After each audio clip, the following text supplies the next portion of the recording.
I'm a lawyer, and the fact that if you are a lawyer, if you are not a lawyer, you cannot be a minority leader. I don't think that is the case. I mean, the Honorable Chairman Sabunsu is not a lawyer. He was a minority leader for 8 years, and a majority leader for 6 years and counting. So he's not a lawyer, and he has discharged himself, and everybody knows what he can and cannot do.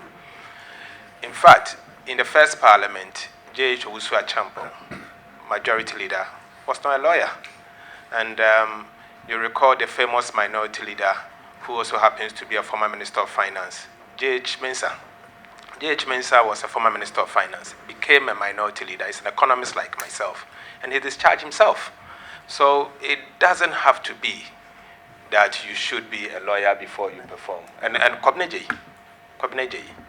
okay, the only thing is that people think that because if you become minority leader, you talk a lot, and if you talk a lot, you have to be like an Afenyo Markin. I don't think so.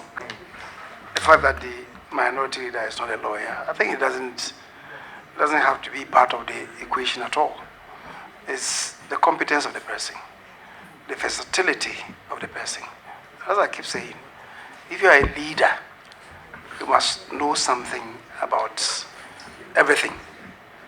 Because when people are speaking, you must be doing the encapsulation. And if you don't know, you'll be found wanting. So that's all that is required. And if you're talking about leaders that this Fourth Republic has seen, certainly you cannot write off J.H. Mensah. I mean, he stands very tall.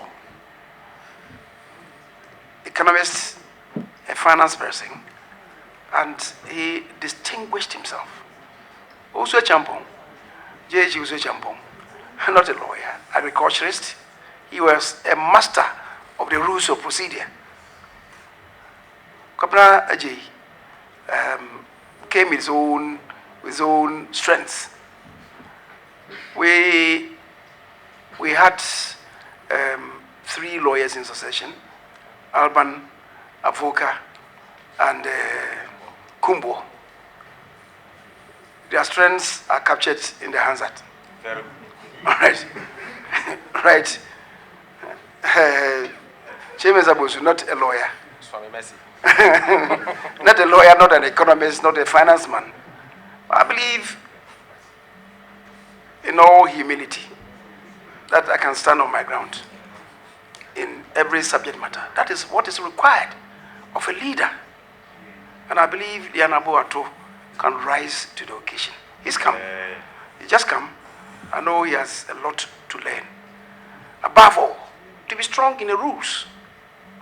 And I believe he has competence to apply himself to the rules of procedure, so that every now and then a certain chairman will not be punching him to the ropes.